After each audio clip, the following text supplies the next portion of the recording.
শিশুরাই দেশের ভবিষ্যৎ, তাই ভবিষ্যৎ প্রজন্মকে দেশের সংসদীয় নির্বাচন ব্যবস্থা সম্পর্কে ওয়াকিবহাল করতে বিশেষ উদ্যোগ গ্রহণ করলেন পুরাতন মালদা ব্লকের মহিষবাথানি অঞ্চলের কদমতলী প্রাথমিক বিদ্যালয় কর্তৃপক্ষ। উদ্যোগের অঙ্গ হিসেবে বিদ্যালয়ের ক্ষুদে ছাত্রছাত্রীদের নিয়ে বুধবার আয়োজন করলেন শিশু সংসদ গঠনের জন্য ভোটাধিকার প্রয়োগের ব্যবস্থা। এই ব্যবস্থার সঙ্গে জড়িত বিদ্যালয়ের ৩৩৭ জন ছাত্রছাত্রী নিজেদের ভোটাধিকার প্রয়োগ করল সুষ্ঠুভাবে সংসদীয় নির্বাচন পদ্ধতি মেনে।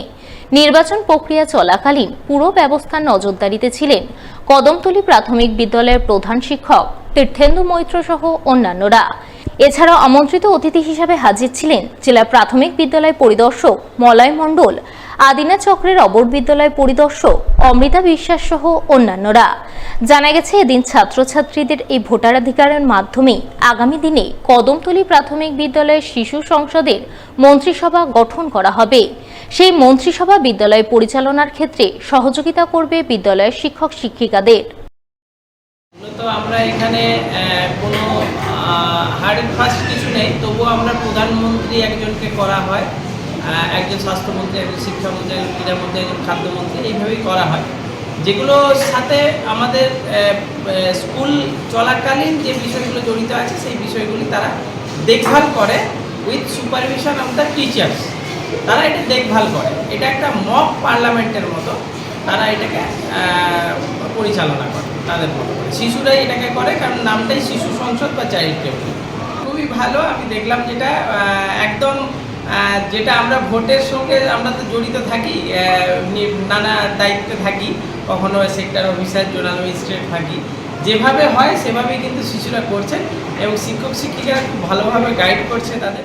সকল স্কুলে আজকে শিশু সংসদ রিকনস্ট্রাক্ট হচ্ছে, মানে পুনরায় গঠন করা হচ্ছে। তো এখানে আজকে আমরা এসেছি কদমতলী প্রাথমিক বিদ্যালয়ে। এখানেও সুন্দরভাবে শিশু সংসদ নতুনভাবে পুনর্গঠন করা হচ্ছে এবং শিশু সংসদ, যেটা আমরা সকলেই জানি, একটা মিনি গভর্নমেন্ট।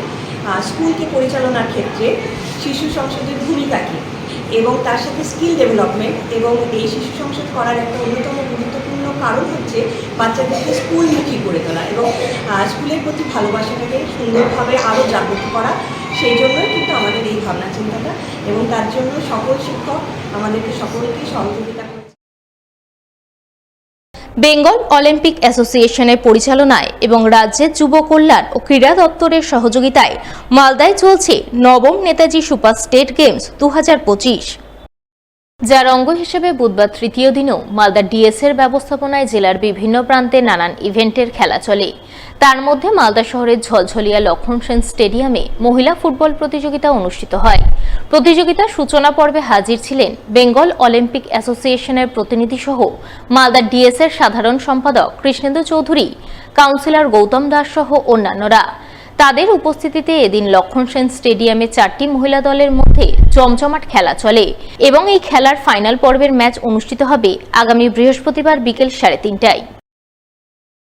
মালদায় অলিম্পিক গেমস হচ্ছে, বেঙ্গল অলিম্পিক গেমস, এটা আমাদের গর্বের বিষয়।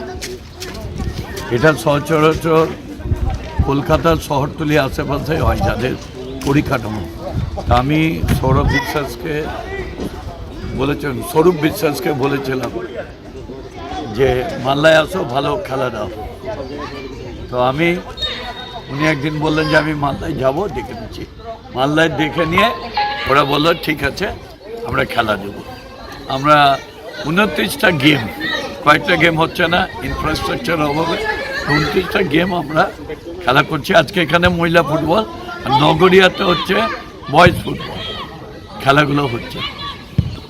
এগুলো খেলা দেখে এখানকার যারা খেলোয়াড়রা তারা অনুপ্রাণিত হবে। আমাদের এইখানে 9th Netaji Subhash Chandra state game Bengal অলিম্পিক্সের ফুটবল বিভাগের মহিলা ফুটবল লক্ষণ সেন স্টেডিয়ামে অনুষ্ঠিত হচ্ছে। টোটাল 4টি খেলা অনুষ্ঠিত হবে, 4টি টিম অংশগ্রহণ করেছে।